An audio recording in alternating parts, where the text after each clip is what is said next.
बनावले बड़े ओहू में ते कूद जाते स्टेज में को हेलो हेलो हेलो कि घाम लगता जे राजा अरे घाम लगता तू तो हेलो बाहर में करे राजा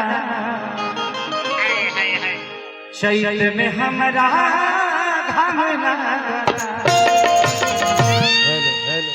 दो जनी बैठ भारती तू रहो 3 जनी के बैठ एकरा बाद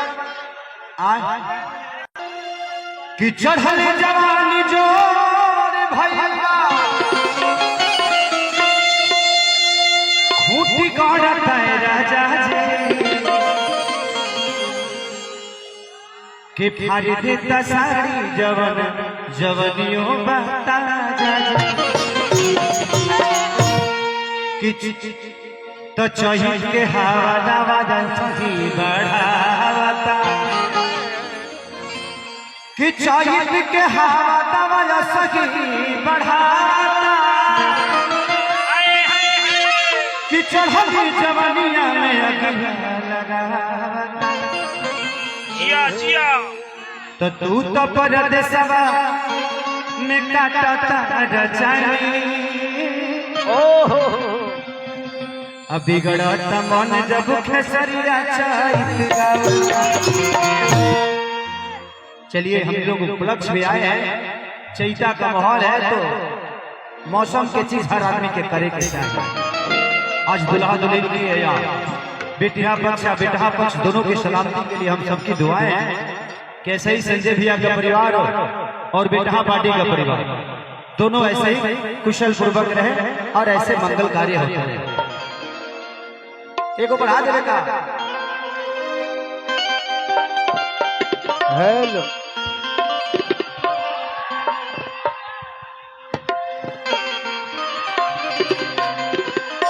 टेंगे टेंगे एगो औरी गाना रिलीज भइल बा कि कोरवा में सुता के चल गइला। एगो आराध्या फिल्म से बहुत प्यारा सॉन्ग रिलीज भइल बा कि पतहरी कमर तोर पतहरी कमर अछुअला पला तमवला उसके बाद टेंगे टेंगे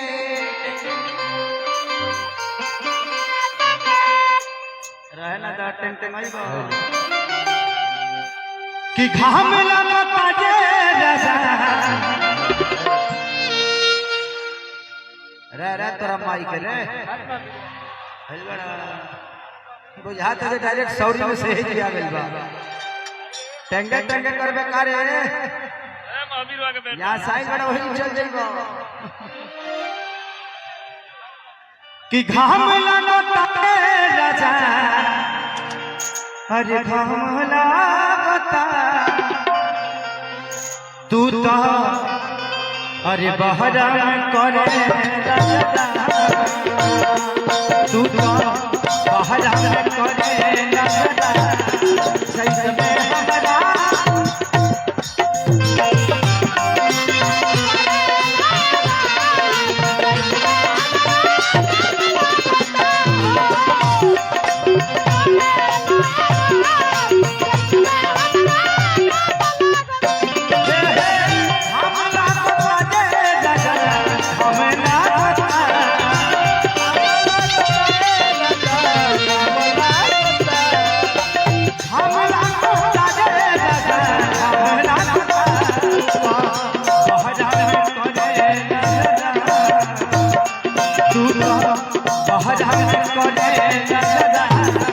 करे